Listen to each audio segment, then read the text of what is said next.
Deebo has a lot to say. He has sort of, I mean, he's responding to people, but also engaging in picking fights, not picking fights, but engaging in fights with Micah Parsons and Cam Newton. Would you like to tell the good folks who watch the show what Deebo said to each one? Yeah, I mean, essentially, he told his response to Cam was pretty short lived, but he said, "Stop texting me. 2 weeks ago, you wanted me on my show after talking about my quarterback, which is a little bit strange. Stop texting me. Stop being a fan. I'm moving on from you." Then he went to Parsons and was like, "I don't know why you're talking about us. You guys have lost 2 in a row. And last time I checked, we won 42-10. Shouldn't you be talking about the Cowboys?" So Debo's going in on his critics. Here's the thing is I know a lot of 49er fans love this stuff. And I'm usually for the riffraff a little bit. But when it comes to Deebo specifically, where I find issues or take exception is the timing. Mhm. The last time he got into this big thing with Chauncey Gardner-Johnson, it was during the time that Deebo wasn't playing and the team was in the middle of a 3-game losing streak. So now you get into this thing with Cam and Parsons, and it's like, Deebo, you didn't play the best game just this last Monday, and your team lost. Why are you talking to other people and addressing critics that are outside the building at the worst times when you're not playing or when you're not playing good and the team is losing? That's my only frustration with it.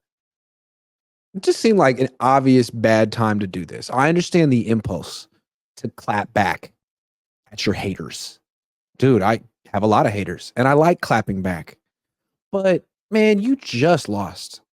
And in that game, you personally, Deebo, got targeted 12 times and you caught 4 of them. So I'm pretty certain when you did that segment with Kay Adams, she probably showed you her questions beforehand. And if she didn't, you should have asked her to because she would have said yes. And you could have okayed or vetoed whatever you wanted.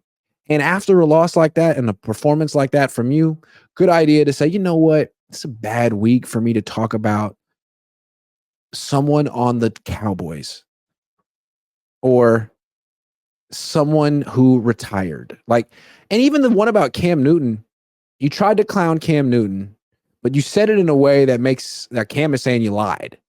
Well, I don't actually have your phone number. Maybe Cam's representative reached out to Deebo's agent about, a media opportunity, but you made it seem like Cam's a jilted lover who won't leave you alone on your phone. Like, don't do that.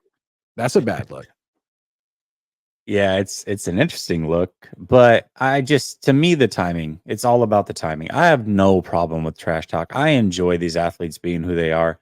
But even Kay Adams seemed a little bit uncomfortable. She brought it up and then almost instantly regretted it. It was like, okay, moving on. Did you see what Gronk said? And then he kept going and she's like, okay, all right, moving on. Like, Yeah. It's so funny.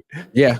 Like Deebo wanted to talk about it more than she did at that point. She was like, okay, I'm sort of leading him into a bad area and he's sort of being petty. And I don't think this reflects well on either of us. So maybe we'll stop.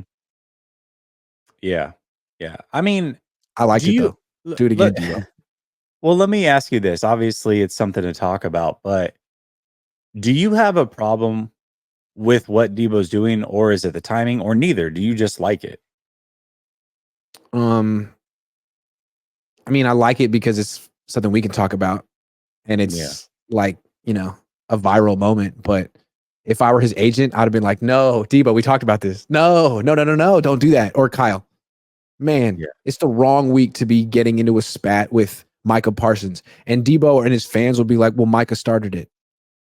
What is this? Elementary school? He started it. Ignore him. Ignore Cam Newton. You don't have to respond to Cam because Cam was talking about Brock Purdy. I'm talking about Brock Purdy. What are you going to say about me? I'm in the locker room every day. Say something to me. You have to respond to all your critics if you're going to pick out those two. So just stop, man. Focus on you. Focus on you. Because you caught 4 of 12 targets last week and dropped some. Yeah, and I don't necessarily disagree with what he's saying. I'm on Team Deebo. I'm on the 49ers side of things. I agree. Why is Parsons talking about Brock Purdy. Especially the Parsons one for me is interesting because he's been talking up Brock Purdy all year, and then all of a sudden he just comes out of the woodworks to be like, well, it's kind of bummy. True. Like, well, hold on. You said he was a good quarterback. You defended him going into the last game. So I agree with what Deebo's premise is. I just don't like the timing. You came off of a loss where you played a team for the number 1 seed in the whole NFL, basically, to be the favorite going into the playoffs, and you got beat at home on Christmas, and you're worried about this stuff? I don't know, man. Thank you, Deebo. Merry Christmas and a Happy New Year. Please don't stop. Kyle probably would like you to stop, but 2 in 1 day, Micah and Cam, thank you. And thank you, Kay, for getting those questions okayed.